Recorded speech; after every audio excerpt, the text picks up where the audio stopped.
No, I'm Jared, and excited to share with you. We're continuing our series on parenting, and how many in this room know someone under the age of 18?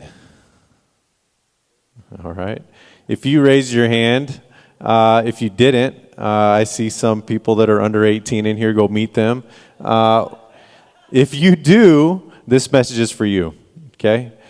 So if you're done raising kids, maybe you never had kids, maybe you're right in the middle of it, you have influence over a child, a teenager. You have influence and can invest in their life. So this is for you. I look back on my childhood and I think about all of the people who have had influence in my life. My parents, for one. I had great parents, grew up in this church, wonderful parents, and they invested me in ways that I can never thank them for it. Thumping me on the head. Pastor Weaver's giving me pointers back there. He's helping me preach. But there's other people that have invested in me, Pastor Weaver being one. He's... And Susan, Pastor Weaver and Susan, like second parents to me. Susan, pretty normal. Pastor Weaver's kind of like that Uncle Si, person. You can't help but love him. But just the wisdom and what I've been able to glean from them and the things that they have invested in my life. Pastor Jeff and Jeannie, Pastor Jeff, they were my youth pastors. So many people. Ray and Evie Rowe. My grandparents didn't live in Des Moines, either in Missouri or Southern Iowa, and having people like them that I always had to get my Ray and Evie hug. Jerry and Chris Smith, Pastor Brian's parents, they were people that just invested in me, and it takes the church family. It takes the body of Christ to invest in the next generation. I'm thankful for the Culver's gang that invests in my kids, Orville and Vicky, Ed and Marcy, and Ron and Mary. So many people in this church that have taken my kids under their wing, and that means so much to me as a parent, as a father, to see that. Gail and Julie Palmer, I don't think they're here tonight, but they had some boys that I got to run around with Pastor Austin, and just so thankful for that family that wasn't flesh and blood. Proverbs 13:22, says, "Good people leave an inheritance to their grandchildren, but the sinner's wealth passes to the godly." And I think of these people, and they have invested so much more. I haven't seen my inheritance yet because my parents are still alive, but I'm hoping there's a lot there. Hopefully they don't blow it in the later years. But inheritance is much more than just money, right? This verse is speaking, I think, primarily of monetary things, possessions and land and things like that. But inheritance is much greater than that. It's values, it's wisdom, it's things that money can't buy. That is an inheritance. To be an Acheson, for example, not only a son of Dale and Madeline, but they've imparted wisdom, the ability to think things through. To be an Acheson means when you commit to something, you see it through. You're consistent. And if you know my family, that's who we are. That's what we do. We're there. We're going to show up. We are consistent. That's part of this inheritance that they've left. Being a trustworthy person, to do everything to the best of your ability, to be a person of character and integrity. Now it is up to me as the person receiving that I don't waste it, right? I have to steward that well. What's been given to me, the wisdom, the knowledge, whether, the money, whatever it is, it's up to me as the person receiving that inheritance to then use it wisely. But as parents and grandparents, it's up to us to invest and leave the result up to God, right? We've been called to invest in the next generation and those that we have influence over, the kids, the teenagers. And I think that this is something that we see modeled in Scripture, that we see this spiritual fathers, spiritual mothers, that kind of thing, where it takes the church body to invest in the young people. 2 Corinthians 12, I think it'll be up on the screen, 14 to 15. We see Paul writing to the Corinthian church, and he says this in 14, "Now I am ready to visit you for the third time, and I will not be a burden to you, because what I want is not your possessions, but you. After all, children should not have to save up for their parents, but parents for their children. So I will very gladly spend for you everything I have and expend myself as well. If I love you more, will you love me less?" Paul's talking about this idea of inheritance, that I'm leaving something for you. I'm investing in you. Verse 15 says, "I will very gladly spend everything I have and expend myself." That he's going to give of himself. Not only he's speaking monetarily, but he's also speaking of something that's within. I'm going to give everything I have to you, gladly. And he calls them, he refers to this relationship of a parent-children relationship. Not expecting anything in return, but saying, this is what I've been called to do, and so I'm going to invest in you because you are my spiritual children. I'm not obligated. You're not obligated to me, but I'm going to invest in you. Peter refers to Mark as his son. Paul refers in 1 Timothy 1:2, he refers to Timothy as this true son of the faith.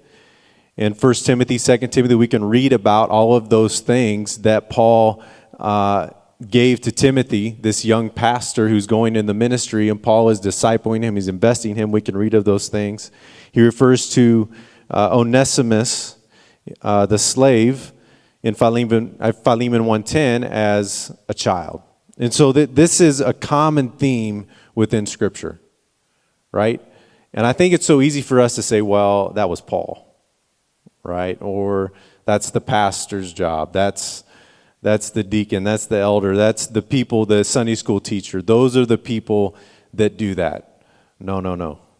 It's for all of us, the body of Christ, to invest in the next generation.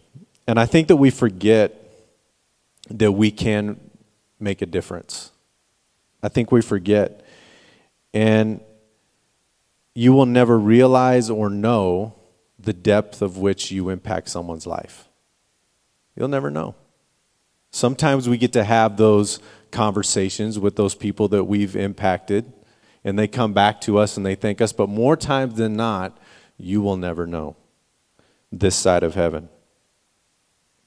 And I think that there's a few reasons that we don't do this. We tell ourselves, well, they're not going to listen anyway. Like, they're teenagers, they think they know it all. Even kids, they think they know it all, and they sometimes act like they know it all. But life quickly lets them know that they don't know it all. How many can relate to that, right? I thought I knew it all at one time, and I quickly found out I do not. And if you just watch news or you just listen to what's on social media, you could believe, yeah, this generation, it's lost. But I will tell you, as someone who works with our students week in and week out, I'm excited about this generation. The hunger and they don't just take "I said so" for an answer. I want you to show me chapter and verse, and I want you to live it out. This is a generation that is different. I've been doing youth ministry for 17 years, and this group that is coming up, it's different. And so I'm excited about this generation because I think that there's something different about them. But I think the biggest reason is insecurity. And what I want to do tonight is I want to give you some tools. I want to let you in on a little what do kids, what do teens crave, what do they need? And to give you some tools tonight so that you can interpret what students are saying, what they need. And so I polled some of our students, some of the students that call this church home.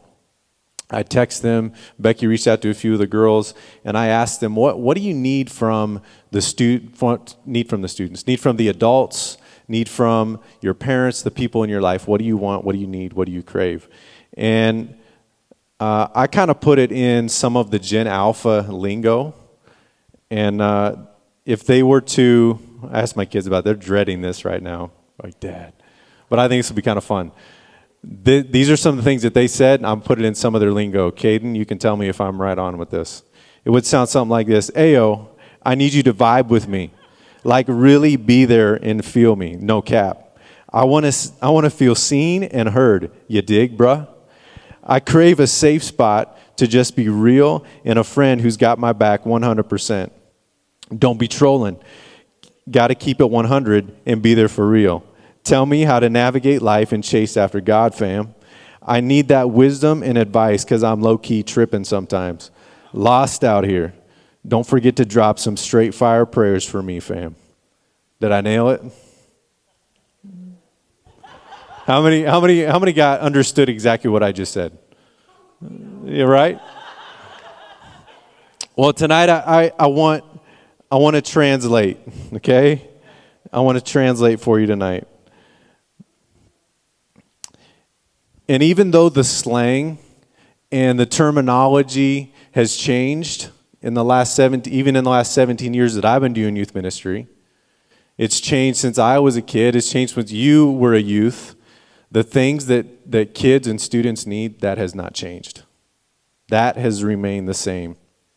So, number one, they need attention and intentional time. Attention and intentional time. Simply being present in the moment. Just simply being there. Just simply being aware, being in the moment with them. It's something that I've been challenged with lately is what I'm doing right now more important than what my kids need in this moment.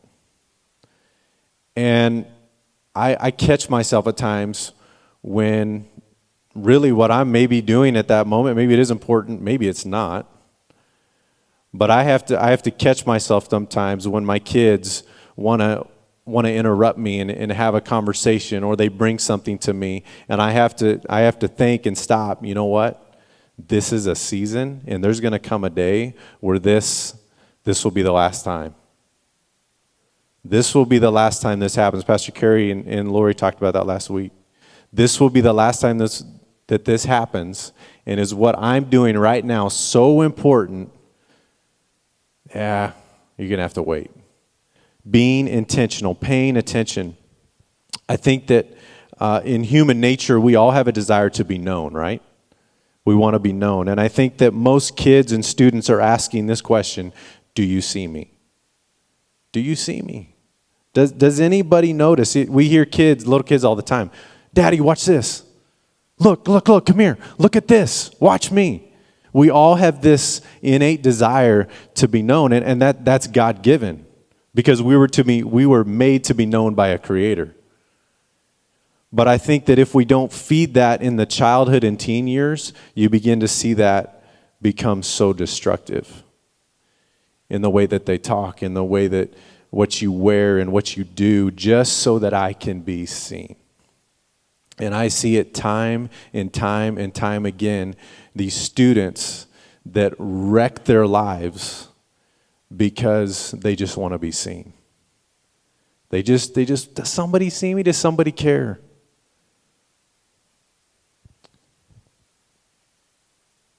I've had so many conversations over the years with students that say, man, nobody cares. You don't care. Pastors don't care. God doesn't care. They just want to be seen. And it means so much to them When you see that person, that student, and you notice them, you say, hey, what's your name? How are you doing? That means so much. I've been able to impact students' lives with probably more than just a hello, than anything I've ever said from a microphone or at the altar. But they remember, man, Jared saw me. That's what they remember. So take notice. Not just spending time, but intentional time. Kids they don't care how much you know until they see how much you care. They won't listen to a word you say until you prove to them, I care about you, I love you, I see you. My experience in youth ministry has been it takes a year to a year and a half to really build trust and rapport with a class. After that year and a half, then I start getting those conversations at the altar. I start having longer phone conversations. It takes time and attention and being intentional to develop those relationships. And so we tell all of our young leaders, a lot of them come, they say, after 6 months, man, I'm not doing anything. Stick with it. You're just getting started. Being intentional. And this one is key because the rest of these, what we'll talk about, they rise and fall on paying attention and being intentional. I'm having to use both my phone because I emailed this to myself and it turned the points into like Japanese or something.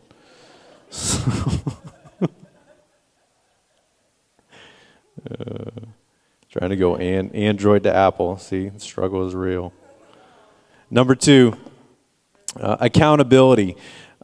This was a common theme as I was talking with students, and they were texting me some of the responses. They want accountability.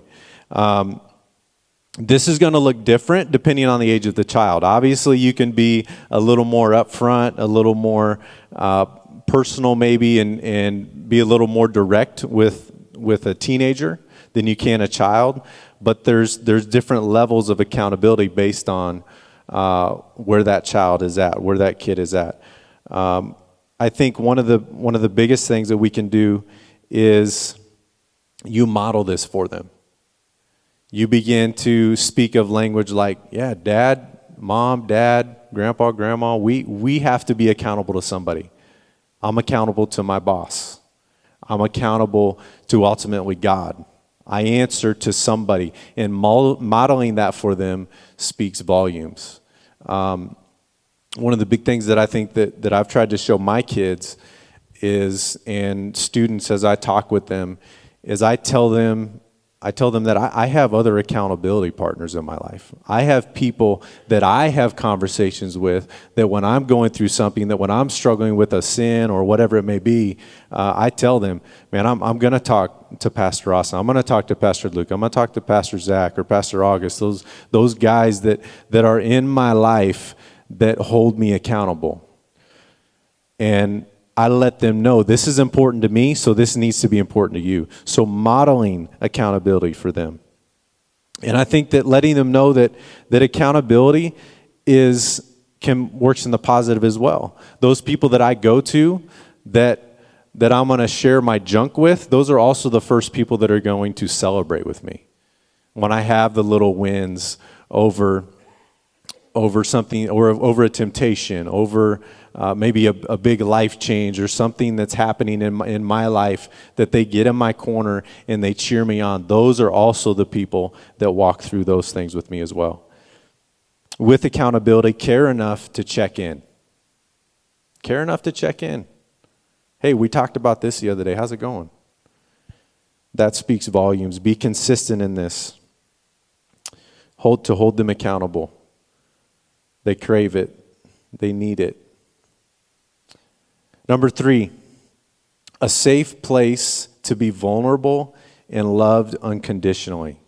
This was also a big one. And I mainly contacted teenagers because that's my main realm of influence is with teenagers. But I think that children, toddlers, they want the same thing. Like when I can I be safe with you? Can I have a conversation with you and I'm not going to get just beat, because I said something wrong or because I did something wrong? Do I have a safe place to be vulnerable? I think what a lot of kids and students are looking for is, can I tell you the craziest story and you're not going to flinch? Like, ooh, And some of the things I've heard from students, they kind of make you want to go, ooh, that was dumb. Do you have a brain? But you can think those things, but what do you communicate with your facial expressions? How do you respond? That a student can come to you and say, a child can come to you and tell you the craziest story. You just go, thanks for telling me that. That's awesome. Let's talk about that. That breaks down so many walls, so many barriers, where now you've opened up a door that you can now they're going to hear you. Because wow, Jared didn't. I didn't want to tell him that, and he acted like that. Yeah, all right. I'm not saying that you approve of that, but you don't react. You don't have a reaction, have a response. You respond to it, you don't react to it. You cultivate this through being vulnerable yourself. We tell our youth leaders, share scars, not wounds. Because a scar, they tell a story. But a scar also shows that there's been healing that's taken place. And so those scars that you have, those things that you've been through, you can share some of those healing stories. This is how God's walked me through this. This is what I've been through as it relates to maybe what that child or teenager is going through.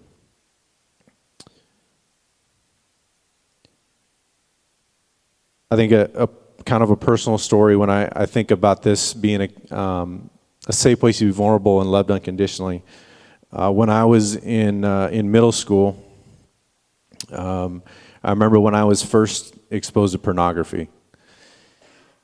And I came home and I was terrified to tell, especially my dad. To tell my dad that, yeah, I've looked at pornography. And I remember I got up the courage finally to talk to my mom, and she said, you need to tell your dad. This is something your dad needs to walk with you in. And I was just bawling. I said, Mom, I can't do it. He's going to be upset. I don't want to disappoint him. My dad, he's always been my hero. And I didn't want to disappoint him. And I knew that he wouldn't like this. And I'll never forget this, is I stayed up in their room, and my dad gets home from work, and my mom went down and got him and had him come upstairs, and I just said, Dad, I looked at pornography today. And he just starts weeping, and I was kind of expecting a little bit of reaction, and he just started weeping with me, and he said, come here. I love you. We're going to walk through this together. And that response opened up a door where I now felt comfortable. I felt loved. Man, and we talked through, this is wrong, and why we talked through all of that stuff. But if he would have pointed his finger at me, how dare you, that would have been it for me. I probably would have gone into it deeper and just in pursued it. Just to kind of, forget you then. But because he just embraced me, man, that opened a door where I was, this is who I'm going to turn to. This is where I'm going to go with the next thing. And it made it easier to open up that door and for him to hold me accountable as I walked through my middle school and my high school years with that struggle. Hold them accountable, or a safe place to be vulnerable and loved unconditionally. Number 4, consistency and predictability. Um, One way this can look is consistent discipline. In parenting, this is even something, my kids obviously don't like to be disciplined, but as I've, talking with them, one thing Brooklyn said, she's like, yeah, it's kind of nice to know, like, if I do this, I'm pretty sure this is what's going to happen. And she said that consistency and that predictability has kept me from doing so many things. When I know I could maybe try to work the system, and I know ways that I could maybe deceive you guys, but she's like, I know that if you found out, my life is over. Like that's it for me. And that starts when they're young. In developing that consistent discipline, that you do this is what happens. You do that, this is what happens. And being consistent in that and laying that out for them. Consistent communication. This is super important. It starts when they're young, but this is super important. I begin to see the fruit of this as my kids have gotten older and they're moving into those teenage years. They're starting to make some decisions on their own. Because of the communication that we opened up when they were young, they are now, our kids tell us a lot of things that their friends aren't telling their parents, just because we kept that line of communication open. And again, I think that a lot of that, I'm pretty open and honest with my kids. I don't share too many, depending on the topic, I don't share too many details, but I'm pretty open and honest. Hey, I'm going through this for now. Would you pray? Would you pray for Dad? Like, I need some prayer. Situation recently, I said to Brooklyn, you know what? Dad's thinking about a lot. I didn't give her any details. I said, can you pray? Just pray. Just need you to pray for me. And was able to give her more details as time went on, but being open and honest with your kids and giving them appropriate in that timing of what to share with them, but you need to model that for them. Keep showing up. You never know. As you're being consistent, you're being predictable, you just keep showing up. You keep being there. You never know what they're listening to. And if communication has been left open, then they will most likely come back and talk again. I met with a young man this week. He was in our youth ministry he graduated probably 9 to 10 years ago. And he was one of those kids that he was pretty troubled, had a horrible relationship with his parents at home, and one of just kind of a loner, and was making a lot of poor choices in his life. And I would see him at youth, or I would text him, and I'd just say, hey, I would see him, I would notice him. And he sent me a random birthday text this year, and he said, hey, can we get together? Yeah, sure. So I met with him this week, and he said, Jared, he just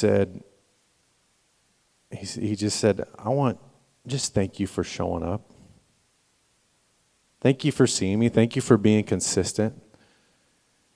He said, and I didn't say anything profound to him that I remember. He was telling me conversations that we'd had that I'd forgot about. And he said, the reason I'm sitting here today, I just wanted to say thank you. Because you were somebody that was just consistent in my life, that I knew that no matter what I did, no matter where I went, I could call Jared anytime, anywhere, any place. He was going to give me the truth, and he was going to love me.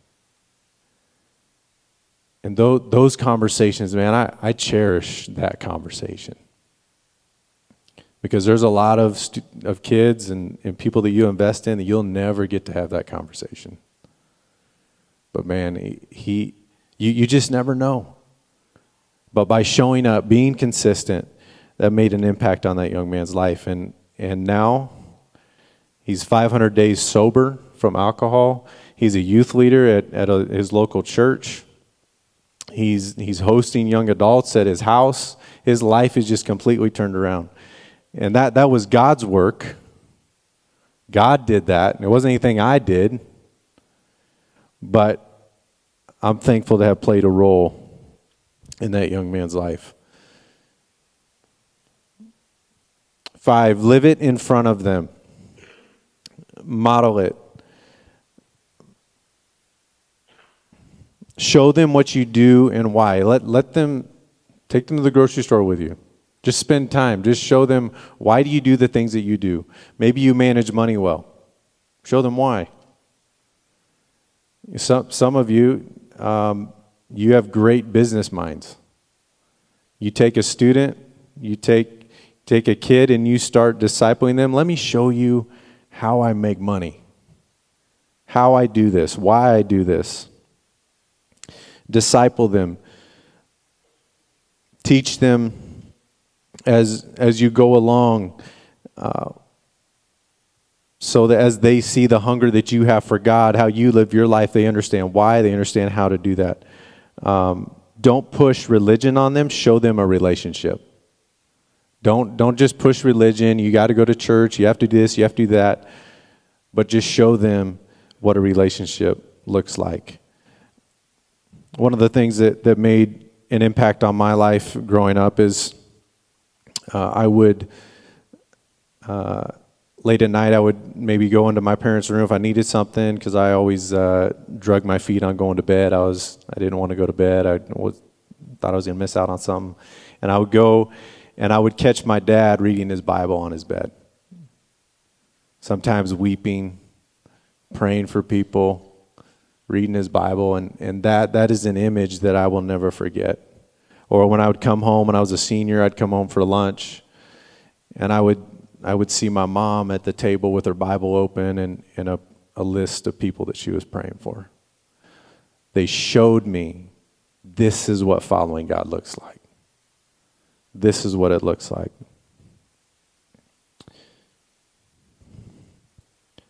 I'm almost done. Number 6, guidance and wisdom. Bear with me. They need help navigating life's decisions. They don't know how to handle situations in life. They need guidance. They need wisdom. You didn't get that gray hair for no reason, right?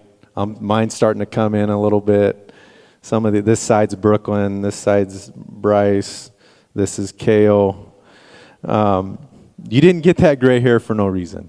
Share some of that wisdom. Share some of those life experiences. This is what I've been through. Here's how you deal with this. Give them that wisdom. Kids and teens in the room, listen to me for a second. If you have an adult that loves God, that has a relationship with God, ask them questions. Ask questions. Be somebody who asks questions. That's constantly trying to learn, that wants to learn from those that are further ahead. Ask questions. And then adults in the room, be free to give that. Don't withhold that knowledge, that truth, that wisdom. Freely give it.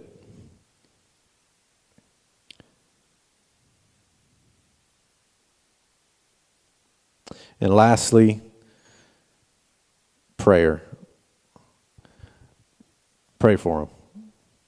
I'm so thankful for parents, grandparents, people in the church that prayed for me. Because I wouldn't be standing up here today if it wasn't for those people. I made a lot of bad decisions as it is, but I would have made a lot more. And so how we're going to end, you can play something in the background, Pastor August. We're going to end a little bit different. We're going to take some time. We're just going to pray for kids, for teenagers, for the next generation. And so if you're here with your family, you can group up as a family.